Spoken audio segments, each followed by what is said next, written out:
Halo, selamat datang di Klinik Bimbel. Kali ini kita mau membahas materi masih dalam rangka dinamika rotasi, tetapi saat ini kita akan membahas energi dan usaha pada dinamika rotasi. Oke, yang pertama kita review dulu. Energi itu ada dua. Yang pertama adalah EP atau energi potensial. Masih ingat rumusnya? MGH. Kemudian energi yang kedua itu yang namanya adalah energi kinetik. Kita tulis EK. Rumusnya adalah, nah, untuk energi kinetik sendiri itu ada dua nih. Yang pertama kalau bentuknya translasi, rumusnya itu adalah setengah mv kuadrat ya, yang sudah kita pelajari sejak SMP.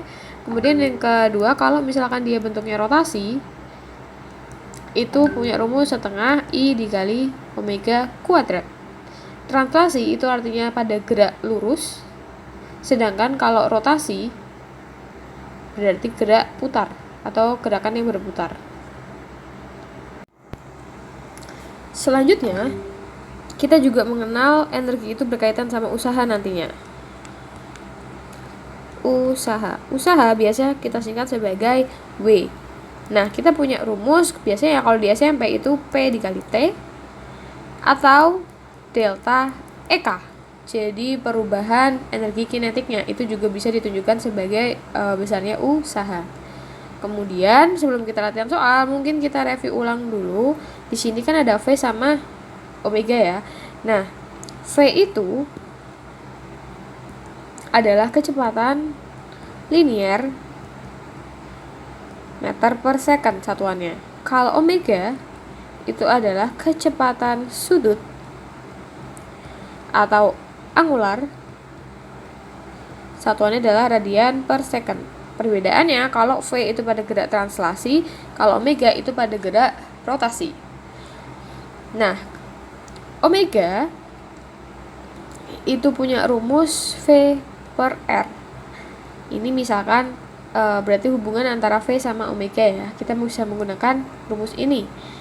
R-nya di sini itu adalah jari.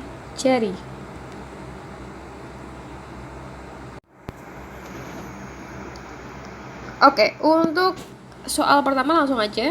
Di sini diketahui sebuah silinder pecah.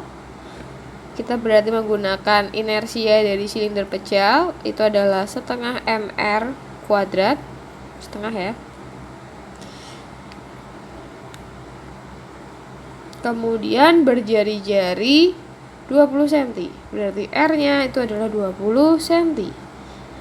Masanya 2 kilo. Kemudian berputar dengan kecepatan sudut tetap, berarti omeganya 10 radian per second. Besar energi kinetik silinder ini adalah yang ditanyakan, itu adalah EK. Oke, sebelum itu kita pahami dulu. Jadi ini ada gambarnya ya. Sebelumnya perlu diingat berhubungan dengan video yang kemarin, kalau kita punya kata-kata menggelinding tetapi bergerak maju, misalkan ada bola, dia berputar nih, terus nanti dia lama-lama kan maju, berarti kan terjadi perubahan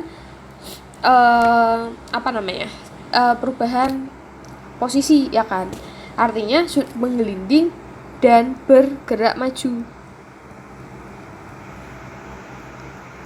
Maka yang terjadi itu ada gerak translasi, yaitu gerakan yang majunya, dan gerak rotasi, menggelinding, bagian menggelindingnya. Jadi ada dua perpaduan. Tapi kalau kita lihat pada gambar soal nomor 1,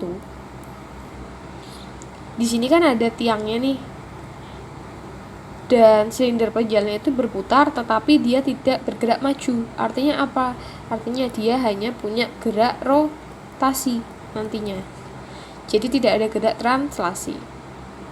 Kemudian kalau menggelinding itu, masih ngomongin menggelinding nih, dia memiliki gaya gesek.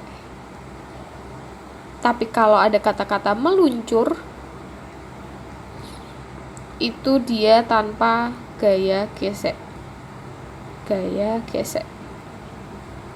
Sampai situ paham ya? Nah, untuk menjawab soal nomor ini yang ditanyakan itu adalah EK. EK pada gerak rotasi memiliki rumus setengah I kali omega Q kuadrat. I-nya adalah inersia, berarti kita bisa tulis setengah mr kuadrat. Omeganya sudah diketahui, berarti 10 Q kuadrat. Sehingga bisa kita tulis 1/4, masanya adalah 2, R-nya adalah 20 cm. 20 cm kita ubah menjadi meter, berarti 0,2 kuadrat sama dengan 100. Nanti akan didapatkan hasilnya kalau kalian hitung dapat 2 Joule. Jadi energi kinetiknya sebesar 2 Joule. Pertama-tama kita tulis dulu yang diketahui, yaitu ada massa 10 kilo. Lalu menggelinding tanpa selip, artinya apa? Artinya nanti terdapat gerak rotasi dan translasi. Lalu kecepatan konstannya berarti V itu 10 meter per second. Yang ditanyakan itu adalah energi kinetik. Nah, karena ini adalah bola pejal, berarti kita pakai inersia bola pejal, yaitu 2/5 mr kuadrat. Selanjutnya, langkah berikutnya, langkah pertama ya, kita cari EK translasi. Menggunakan rumus setengah mv kuadrat. Setengah M-nya adalah 10, V-nya adalah 10, kita kuadratkan. Ini bisa dicoret 5, jadi nanti hasilnya adalah 500 Joule. Yang kedua kita mau cari EK rotasinya, karena dia ada gerak rotasi, menggunakan rumus setengah I omega kuadrat.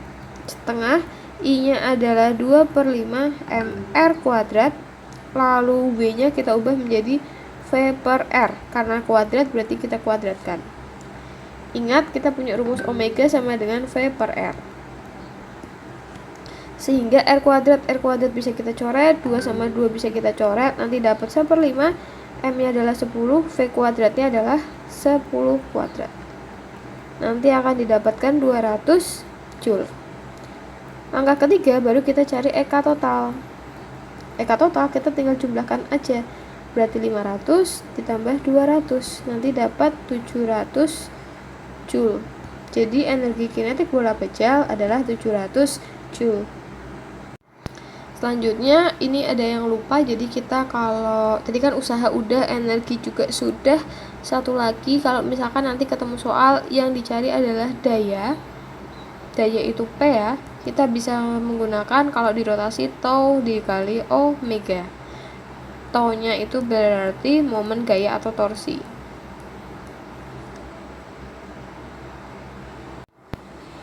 Selanjutnya untuk soal nomor 3, di sini ada sebuah mesin memutar roda yang memiliki mesin memutar roda memiliki momen inersianya 10 kg meter per second. Maka I sama dengan 10 kg meter kuadrat.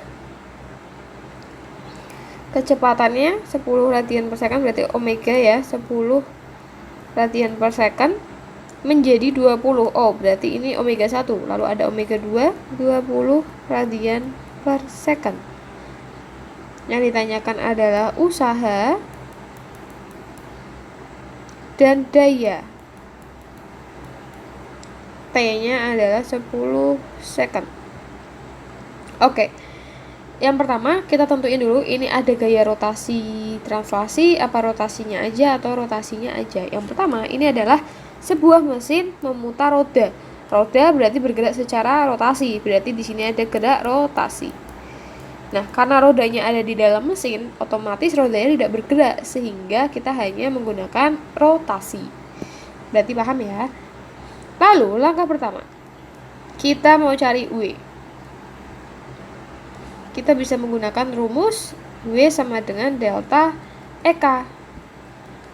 Delta EK nanti kita jabarkan menjadi setengah I dikali omega 1 kuadrat dikurangi setengah I dikali omega 2 kuadrat.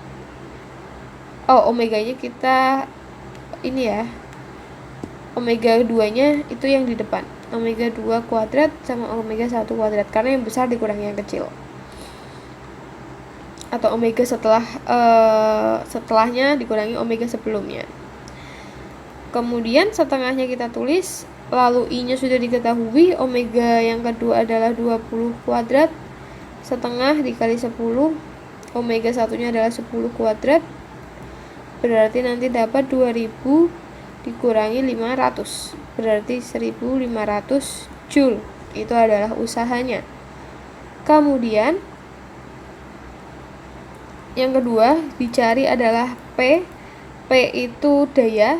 Daya kan kita punya dua rumus, tau dikali omega, tapi kan di sini nggak ada taunya, berarti kita tidak bisa pakai, berarti kita pakai yang dulu di SMP. P sama dengan sebentar, kita menggunakan rumus usahanya aja, berarti P dikali T. Kita udah punya ya. Karena kita mau cari P, berarti bisa dipindah ruas menjadi omega dibagi T. Omeganya W nya ini W bukan omega. W itu usaha, jadi kita menggunakan rumus usaha atau hubungan usaha dengan daya. Lalu W nya kita sudah dapatkan, yaitu 1500, T nya adalah 10 second, berarti nanti dapat dayanya itu adalah 150 watt. Selanjutnya soal nomor 5. Di sini sebuah mesin berputar dengan kecepatan sudut konstan, berarti omeganya 20 putaran per second. Ingat kalau satuannya adalah putaran, berarti kita harus ubah ke radian dengan cara dikali dengan 2pi. Nanti menjadi 40 radian per second. Kemudian menghasilkan momen gaya atau torsi, berarti tau-nya 75 Newton meter. Yang ditanyakan adalah daya. Kita punya rumus daya sama dengan torsi dikali omega, berarti kita tinggal masukkan saja 25